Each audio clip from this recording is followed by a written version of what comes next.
1 से 3 जुलाई 2023 की महत्वपूर्ण खबरों को देखेंगे। पिछले वर्ष के और जनवरी से लेकर के जून तक के मंथली आपको करंट अफेयर्स की पीडीएफ प्राप्त करनी हो, नीचे डिस्क्रिप्शन बॉक्स में लिंक दिया हुआ है जय हो स्टडी टेलीग्राम चैनल का। आप लोग जा कर के टेलीग्राम पे वो पीडीएफ प्राप्त कर सकते हैं।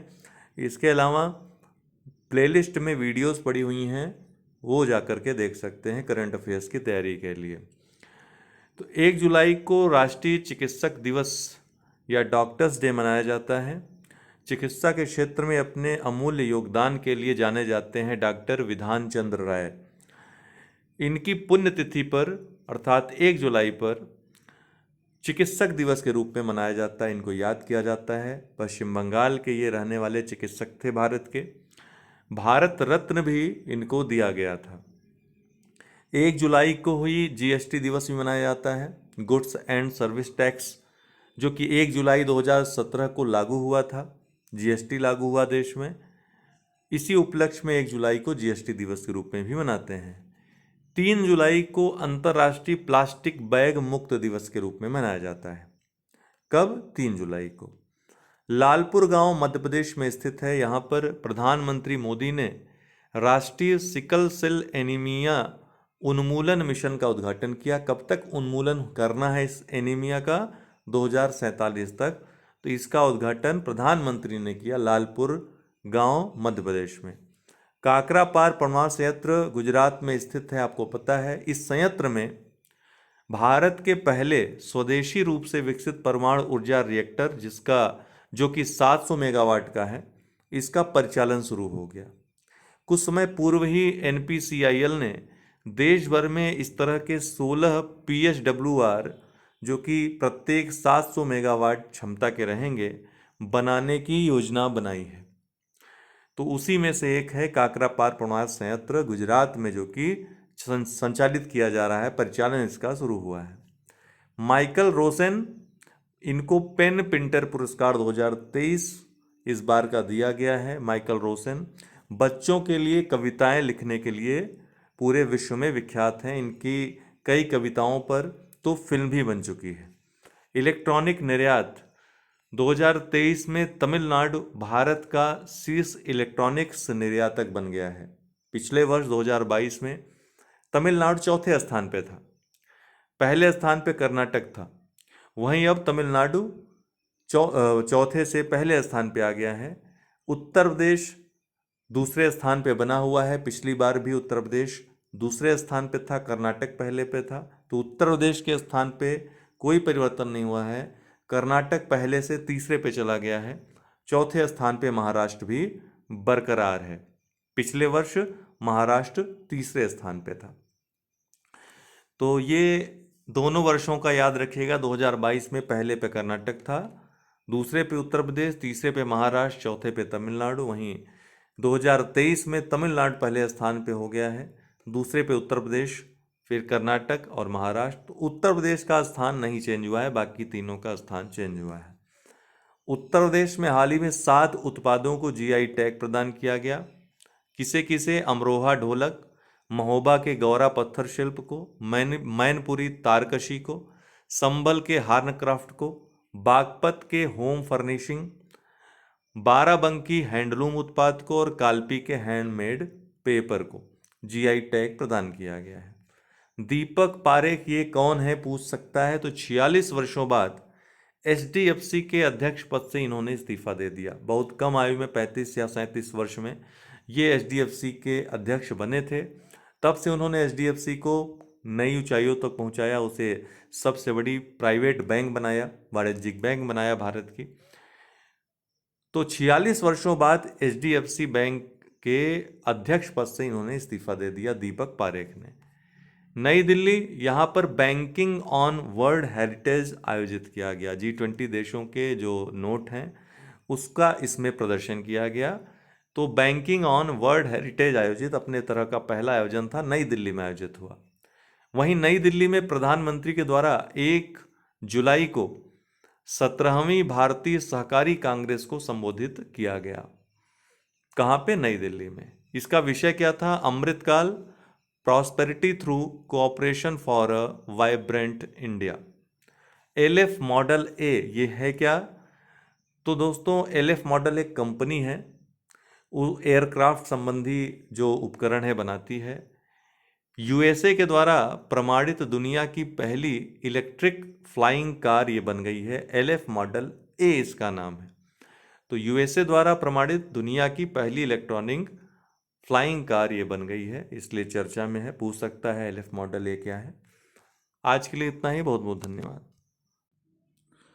4 जुलाई को अमेरिकी स्वतंत्रता दिवस होता है। अमेरिका इस दिन आज़ादी का अपना पर्व मनाता है, क्योंकि 4 जुलाई 1776 को आधिकारिक रूप से अमेरिकी कांग्रेस के द्वारा अपने आप को स्वतंत्र घोषित कर दिया गया था। तो 4 जुलाई को अमेरिका की स्वतंत्रता दिवस इस दिन मनाया जाता है अमेरिका का। गुरुग्राम हरियाणा में स्टार्टअप 20 शिखर सम्मेलन आयोजित हुआ। स्टार्टअप 20 ये G20 देशों के स्टार्टअप्स का एक सम्मेलन है, स्टार्टअप के प्रतिनिधियों का सम्मेलन है। कहाँ आयोजित हुआ? गुरुग्राम हरियाणा में। ग्लोबल पीस इंडेक्स वैश्विक शांति सूचकांक 2023 जो कि 163 देशों के लिए प्रतिवर्ष जारी होता है, किसके द्वारा जारी होता है? सिडनी ऑस्ट्रेलिया स्थित संस्था IEP के द्वारा, institute of economic and peace के द्वारा जारी होता है। इस क्रम में ये 17वां संस्करण है। 2006 में पहली बार ये जारी हुआ था। 84 देशों में सुधार दर्ज किया गया है पीस इंडेक्स में, वहीं 79 देशों में गिरावट देखी गई है शांति में।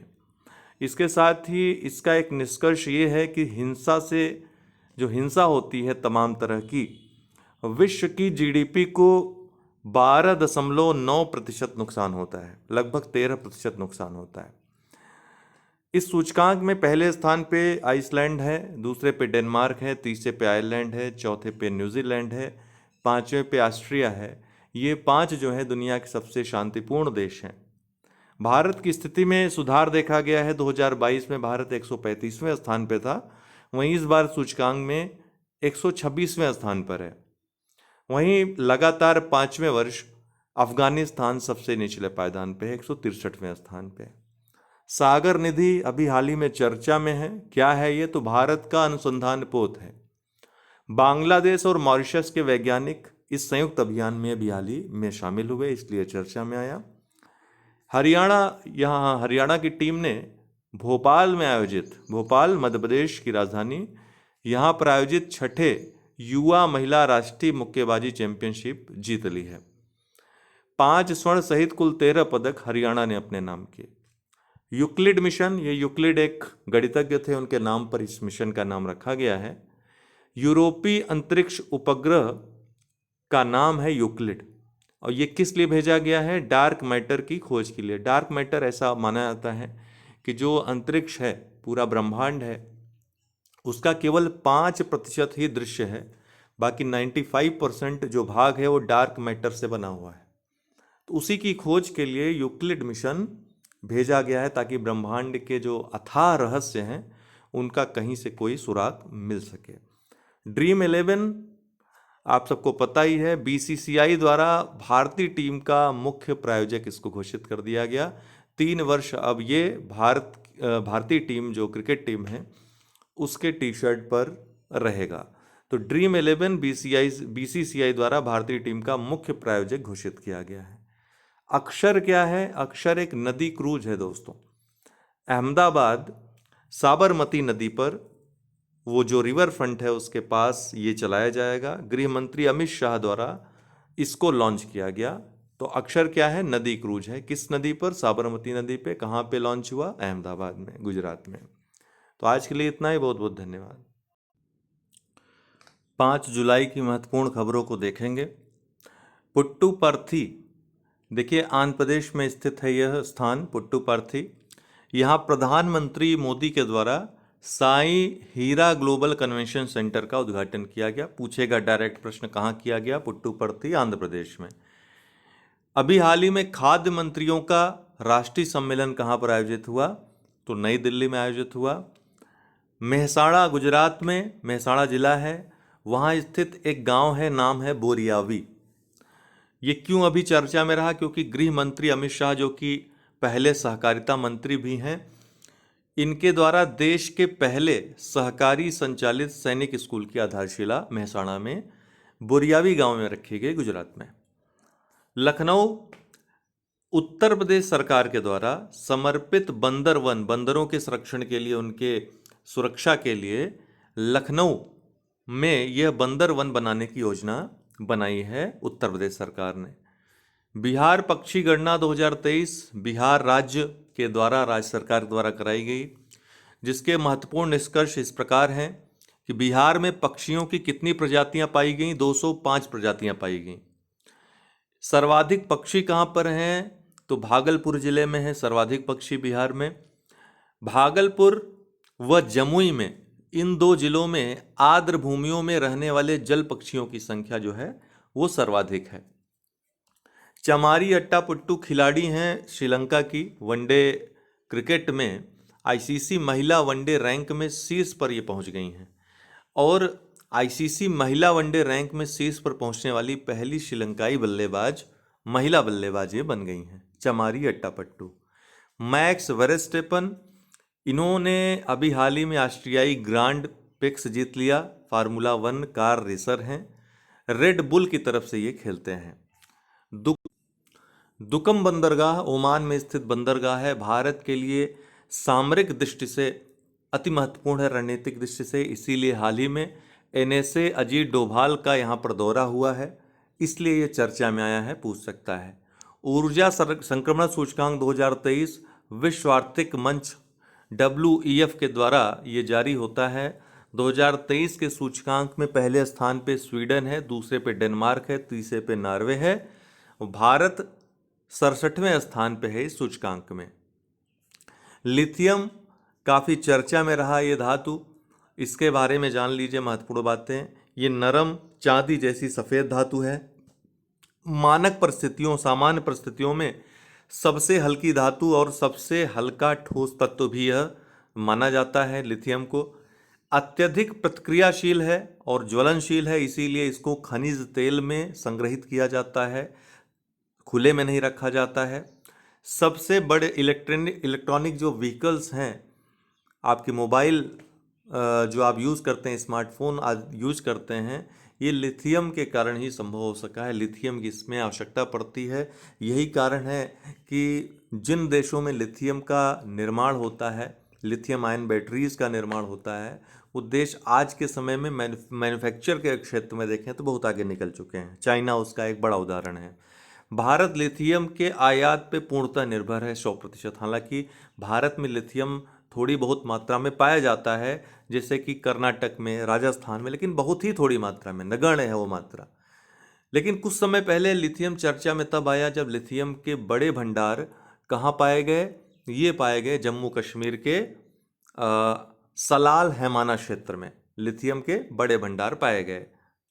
विश्व में अगर देखें तो सबसे बड़े भंडार चिली में पाए जाते हैं इसके, उसके बाद ऑस्ट्रेलिया, फिर अर्जेंटीना में। लिथियम त्रिभुज कहा जाता है किसे? चिली, अर्जेंटीना और बोलीविया, क्योंकि इस क्षेत्र में लिथियम के काफ़ी भंडार पाए जाते हैं। हाल ही में जम्मू कश्मीर के सलाल हैमाना क्षेत्र में बड़े भंडार का पता चला है, वहाँ स्थापित किया जा रहा है लिथियम जो खनिज निष्कर्षण केंद्र है, स्थापित किया जा रहा है। इसके अलावा राजस्थान के रेवंत पहाड़ी जो डेंगाना क्षेत्र में आता है और कर्नाटक के मांड्या जिला में भी लिथियम के भंडार की पुष्टि हुई है। ई सरस या ई सारस ये क्या है? मोबाइल ऐप है। दीनदयाल उपाध्याय अंत्योदय योजना राष्ट्रीय ग्रामीण आजीविका मिशन के द्वारा SHG सेल्फ हेल्प ग्रुप स्वयं सहायता समूह में महिलाओं द्वारा जो उत्पाद बनाए जाते हैं उनके विपणन को बढ़ावा देने के लिए, ताकि महिला सशक्तिकरण को सुनिश्चित किया जा सके संपूर्ण रूप में, समावेशी रूप में, इसके लिए ई सारस मोबाइल ऐप शुरू किया गया है। टैम्पालिंग गुफा अभी हाल ही में चर्चा में रही। क्यों चर्चा में रही? क्योंकि एक अध्ययन के अनुसार ये कहा गया है कि दक्षिण पूर्व एशिया में मनुष्य का आगमन बहुत पहले हो चुका था और उसके साक्ष्य टैम्पालिंग गुफा में मिलते हैं। ये गुफा स्थित कहाँ है? तो लाओस के उत्तर में या उत्तरी लाओस में ये स्थित है। तो आज के लिए इतना ही, बहुत बहुत धन्यवाद। 6 जुलाई की महत्वपूर्ण खबरों को देखेंगे। खाद्य एवं कृषि संगठन, जिसको संयुक्त राष्ट्र खाद्य एवं कृषि संगठन भी कहा जाता है, 16 अक्टूबर 1945 को इस संगठन की स्थापना हुई थी कनाडा में, और हेडक्वार्टर इसका इटली की राजधानी रोम में है। अभी हाल ही में चर्चा में रहा क्योंकि क्यूयू डोंगयू ये कहाँ के हैं, चीन के हैं। इनको पुनः महानिदेशक नियुक्त किया गया है खाद्य एवं कृषि संगठन का। MU नायर चर्चा में रहे, इनको नए राष्ट्रीय साइबर सुरक्षा समन्वयक के रूप में नियुक्त किया गया है, MU नायर को। अजीत अगरकर भारतीय क्रिकेटर रहे हैं। भारतीय क्रिकेट कंट्रोल बोर्ड के द्वारा, BCCI के द्वारा सीनियर पुरुष क्रिकेट टीम चयन समिति का इनको अध्यक्ष नियुक्त किया गया है। संघाई सहयोग संगठन 4 जुलाई 2023 को भारत की अध्यक्षता में इसका शिखर सम्मेलन आयोजित हुआ, लेकिन ये आभासी शिखर सम्मेलन था, आभासी रूप से आयोजित हुआ। प्रधानमंत्री मोदी ने इसकी अध्यक्षता की। संघाई सहयोग संगठन की स्थापना 2001 में हुई थी दोस्तों। हेडक्वार्टर इसका बीजिंग में है, चाइना में। तो शंघाई से कंफ्यूज मत होइएगा, इसका जो मुख्यालय है वो है बीजिंग में। 4 जुलाई को ईरान 9वां पूर्ण सदस्य बन गया इस संघाई सहयोग संगठन का। भारत और पाकिस्तान 2017 में बने थे, इसके नए सदस्य थे। अभी जो सबसे नवीनतम सदस्य बन गया ईरान।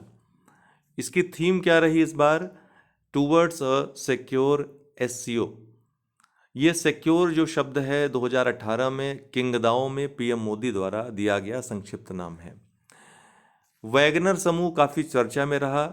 रसिया में एक प्राइवेट मिलिट्री कंपनी है। 2014 में दिमित्री उत्किन द्वारा इसको शुरू किया गया था। यूक्रेन में विद्रोहों को दबाने के लिए काफ़ी ये उग्र माने जाते हैं, काफ़ी हिंसक माने जाते हैं। ये जो इस समूह में शामिल जो लोग हैं, इन्होंने काफ़ी बर्बरता भी दिखाई, कई जगह ऐसी खबरें भी आईं। इसका वर्तमान में जो सरगना है येवेरेनी प्रिगोजिन है, इसने वर्तमान रूसी राष्ट्रपति व्लादिमीर पुतिन को चुनौती दी। एक संघर्ष छोटा सा देखा गया, ऐसा लगा कि कुछ होगा बड़ा, लेकिन इसको आसानी से दबा दिया गया। अंततः येवेरेनी प्रिगोजिन और इनकी जो मिलिट्री है, जो प्राइवेट मिलिट्री कंपनी है, वैगनर समूह है, इसको बेलारूस में सीमित कर दिया गया। तो रूसी राष्ट्रपति के विरोध में, या रूसी सैन्य जो संगठन है, जो मेन मिलिट्री है, उसके अगेंस्ट इसने विद्रोह किया था, लेकिन इतना ज़्यादा प्रभावी नहीं रहा। सैफ दक्षिण एशियाई फुटबॉल महासंघ चैंपियनशिप 2023 भारत ने कुवैत को हरा करके 9वीं बार ये टूर्नामेंट जीत लिया है। ये दूसरी बार था जब भारत ने पेनाल्टी शूट आउट में ये टूर्नामेंट जीता है। जो फाइनल खेला गया बेंगलुरु के कांति राव स्टेडियम, याद रखिएगा कांति राव स्टेडियम कहाँ है, बेंगलुरु में स्थित है, कर्नाटक में, यहाँ खेला गया। 3 जुलाई 2023 को दुनिया का सबसे गर्म दिन दर्ज किया गया मौसम वैज्ञानिकों के द्वारा। जो दुनिया का औसत तापमान रहा इस दिन 17 डिग्री सेल्सियस रहा, जो कि अब तक का सबसे गर्म है। इसके पहले 2016 अगस्त में 16.9 डिग्री सेल्सियस की गर्मी जो है, औसत गर्मी दर्ज की गई थी। वो उससे 1 पॉइंट अधिक अर्थात 17 डिग्री सेल्सियस 3 जुलाई 2023 को रिकॉर्ड टूट गया। पिचावरम मैंग्रोव वन क्षेत्र अभी हाल ही में पुनर्वास कार्यों को लेकर के चर्चा में रहा। कहाँ पर स्थित है, याद रखिएगा, तमिलनाडु में स्थित है। Bharat 6G alliance, B6G alliance, ये पूछ सकता है क्या है या कौन कौन शामिल हैं, इसमें कंट्रीज के नाम दे सकता है, गलत हो जाएगा। याद रखिएगा, सार्वजनिक निजी कंपनियां, शिक्षाविद, अनुसंधान संस्थान और मानक विकास संगठनों का एक सहयोगी मंच है, जो विशेषतः 6th जनरेशन जो प्रौद्योगिकी है उसको बढ़ावा देने के लिए, भारत को अग्रणी भूमिका में लाने के लिए शुरू किया गया है। इसका लक्ष्य अंतर्राष्ट्रीय सहयोग को बढ़ावा देना 6G क्षेत्र में, और अन्य प्रौद्योगिकियां जो इससे जुड़ी हुई हैं, वैश्विक 6G गठबंधनों में शामिल होना, उनके साथ समन्वय स्थापित करना, भारत में 6G प्रौद्योगिकियों को बढ़ावा देना, बौद्धिक संपदा, 5G और 6G व अन्य समाधानों का अग्रणी वैश्विक आपूर्तिकर्ता भारत को बनाना, ये सब लक्ष्य हैं इसके। आज के लिए इतना ही, बहुत बहुत धन्यवाद। साल्वेक्स क्या है? भारत अमेरिकी नौसैन्य बचाव और विस्फोटक आयुध निपटान अभ्यास है। इसका 7वां संस्करण कोच्चि केरल में आयोजित हो रहा है। साल्वेक्स 67वां टाई सम्मेलन। टाई मतलब travel agents association of India, काफ़ी चर्चित है इस समय। तो ये सम्मेलन कहाँ पर आयोजित हो रहा है? कोलंबो, श्रीलंका में। मिशन वात्सल्य हाल ही में चर्चा में रहा। महिला व बाल विकास मंत्रालय के द्वारा एक समिति को ये निर्देश दिया गया कि अनाथ और संकट में जी रहे बच्चों की पहचान करें ताकि उनकी त्वरित रूप से मदद की जा सके। तो ये 2021 में महिला एवं बाल विकास मंत्रालय के द्वारा मिशन वात्सल्य को शुरू किया गया था। बच्चों की, विशेषकर जो संकटमय परिस्थितियों में जी रहे हैं, उनकी सुरक्षा और कल्याण के लिए शुरू किया गया था। इसके तहत बहुत सारे कार्यक्रम चलाए गए, जिसमें पास्को फास्ट ट्रैक कोर्ट्स भी देश में जो वर्तमान में 415 स्थापित हो चुके हैं, ऐसे अन्य कदम उठाए जा रहे हैं इसके तहत। जेनेवा, स्विट्जरलैंड में इमर्जिंग पेस मेकर्स फोरम का दूसरा संस्करण आयोजित हुआ। कहाँ पे? जेनेवा में। मोजेक वायरस, देखिए मोजेक कई तरह के वायरस होते हैं और विशेषतः सब्जी वाले फसलों को ये नुकसान पहुंचाते हैं। अभी हाल ही में दो तरह के मोजेक वायरस चर्चा में रहे, एक टोमेटो मोजेक और दूसरा कुकुम्बर मोजेक।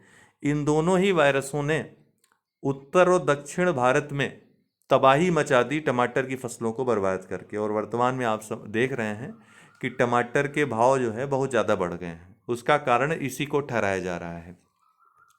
बुद्ध नीलकंठ धर्मशाला कहाँ पर स्थित है, पूछ सकता है। तो ये काठमांडू, नेपाल में स्थित है। भारतीय सहायता से निर्मित है। हाल ही में वहाँ के उपराष्ट्रपति के द्वारा इसका उद्घाटन किया गया है। जिमेक्स 2023 ये जापान और भारत का समुद्री अभ्यास है, विशाखापट्टनम में शुरू हुआ है। आज के लिए इतना ही। बहुत बहुत धन्यवाद।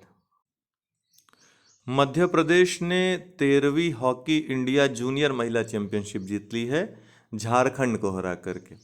13वीं हॉकी इंडिया जूनियर महिला चैंपियनशिप मध्य प्रदेश ने जीती। दीपिका देशवाल, ये कोविड काल जब था तो समाज सेवा इन्होंने की, और इतनी ज़्यादा की कि इनको गिनीज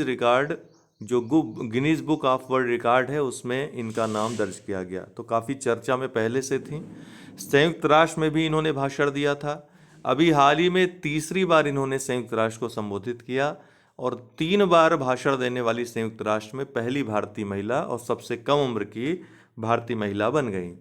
वृंदा ग्रोवर, ये UNHRC के द्वारा यूक्रेन पर 3 सदस्यीय अंतर्राष्ट्रीय जांच आयोग का सदस्य इनको नियुक्त किया गया है। यूक्रेन में रूस की सेना है, उसने किस तरह से मानवाधिकार का हनन किया है, इसकी जांच के लिए यूक्रेन पर 3 सदस्यीय एक अंतर्राष्ट्रीय जांच आयोग बैठाया गया है। इसकी सदस्य एक वृंदा ग्रोवर हैं। IGI हवाई अड्डा, इंदिरा गांधी अंतर्राष्ट्रीय हवाई अड्डा Delhi, elevated cross taxiway system इसने लागू किया, और ऐसा करने वाला देश का पहला हवाई अड्डा बन गया है। कौन? IGI हवाई अड्डा, देश का पहला। बाढ़ सुपर थर्मल पावर प्रोजेक्ट, कई बार आया है बाढ़ नदी कहाँ पर है, तो ये कहाँ है? बिहार में है। वहीं पर बाढ़ सुपर थर्मल पावर प्रोजेक्ट है NTPC का, बिहार में ये स्थित है, लेकिन झारखंड, उड़ीसा और सिक्किम को भी इससे लाभ प्राप्त होता है।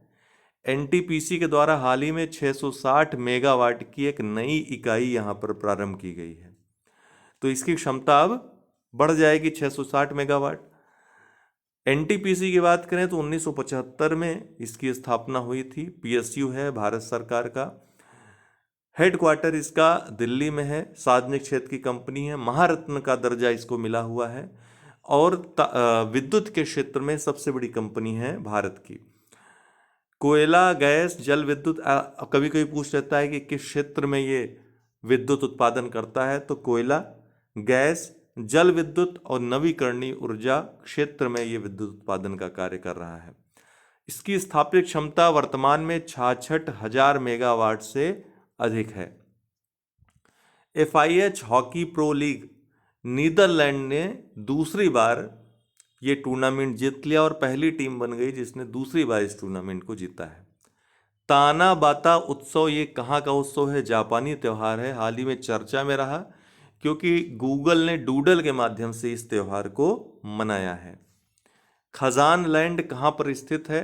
तो गोवा में स्थित एक आर्द्र भूमि है, तटीय आर्द्र भूमि है। मैंग्रोव वन यहाँ पाए जाते हैं अच्छी खासी मात्रा में। पर्यावरणीय चिंताएं अक्सर तमाम समितियों ने यहाँ पर व्यक्त की हैं।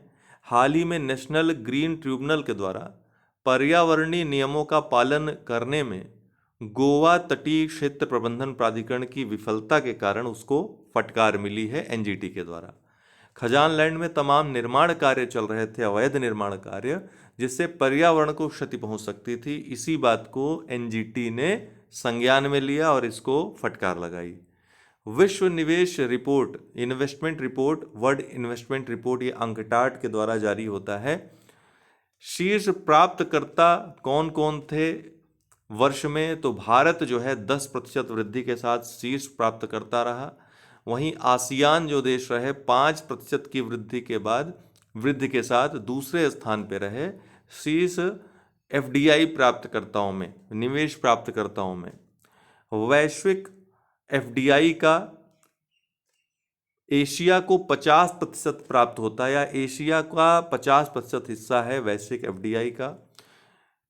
एक और निष्कर्ष है कि भारत, चीन, सिंगापुर, हांगकांग और यूएई विकासशील देशों में ये 5 ऐसे देश हैं जिनका एफडीआई में 80% हिस्सा है। तो ये महत्वपूर्ण फैक्ट्स हैं, इनको याद रखिएगा। संयुक्त राज्य अमेरिका अपने अंतिम घोषित रासायनिक हथियारों के भंडार को इसने नष्ट कर दिया है। इसका नाम जीवी नर्व एजेंट से भरे रॉकेट के रूप में इसको जाना जाता था। प्रथम विश्व युद्ध से ही ये चर्चा में था, तो इसको हाल ही में अमेरिका ने नष्ट कर दिया, इसकी घोषणा की। रेकजाविक आइसलैंड की राजधानी है। हाल ही में यहाँ पर 24 घंटों में 2200 भूकंप दर्ज किए गए। ऐसा इसलिए था क्योंकि ज्वालामुखी गतिविधियां अचानक से यहाँ पर बढ़ गईं। तो 24 घंटों में 2200 भूकंप दर्ज किए गए आइसलैंड की राजधानी रेकजाविक के आसपास। तो आज के लिए इतना ही दोस्तों, बहुत बहुत धन्यवाद।